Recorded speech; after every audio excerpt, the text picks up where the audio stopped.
Здравствуйте. Я врач-отоларинголог Иван Васильевич Лесков.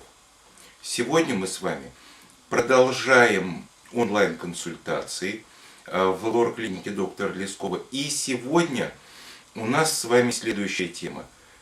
Длительный, непроходящий кашель при ОРВИ. Вопрос будет следующий. Добрый день. Моей девочке 3 года 5 месяцев. Мы постоянно кашляем. Перерыв максимум 2-3 недели. Все начинается с сухого кашля, который нас мучает и днем, и ночью. Были вот у аллерголога, насечки делать не стали. Поставили гиперчувствительность бронхов, выписали сироп Эриус на 3 месяца по 2,5 мл на ночь и Тайлет по 2 дозы утром и вечером 3 месяца. Анализ крови на аллергены. Анализы мы не сдавали, уехали в отпуск. Этим летом 3 месяца прыскали Тайлет и пили Эриус, помогало, пока все это делали. Но ангиной все равно переболели. Раз в год мы болеем ангиной, температура 40-42, пили Супрокс. Сдавали мазок из Зева. В 2 года обнаружили стафилококк и стрептококк. Пролечились ципрофлоксацином с физраствором. Капали в нос и горло, но болеть меньше не стали. Все начинается с сухого кашля. Кашель бывает без перерыва, пока не сделаем ингаляцию с берудуалом и пульмикортом. Наш педиатр нам выписал для снятия гиперчувствительности бронхов. Подскажите, пожалуйста, что нам еще предпринять? Нет сил уже никаких пичкать ребенка сиропами, дома целая аптека. Хочу сдать анализ на мазок из Зева. Подскажите, после приема антибиотиков, через сколько его можно сделать? Пропили курс бронхомунала и рибумунила, эффекта никакого нет. Витамины пьем, на лямблии сдавали. Немазол пьем всей семьей по весне и осени. Спасибо вам заранее.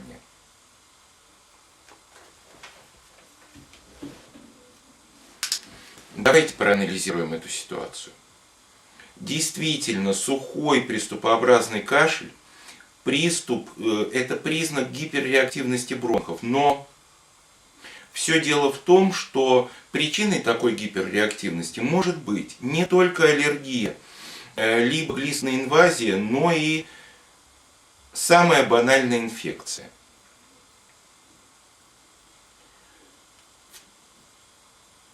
Так что обследоваться нужно в первую очередь именно на эту инфекцию. Тем более, что ребенок часто болеет с высокой температурой и выраженными ангинами. Начать с чего? С самого простого рентгеновского снимка, который покажет, есть ли воспалительный процесс в легких. Это будет выглядеть как усиление сосудистого рисунка, такая характерная сеточка на рентгеновском снимке. Если вы ее увидите, вам нужно будет сдавать уже и анализы.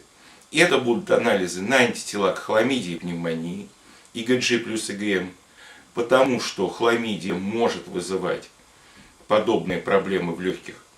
А еще антитела к ядерному и капсидному антигенам вируса Эпштейна-Барр.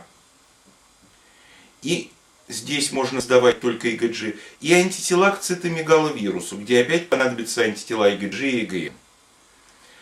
Тесты на антитела, в отличие от ПЦР, хороши тем, что сдавать их можно не только во время болезни.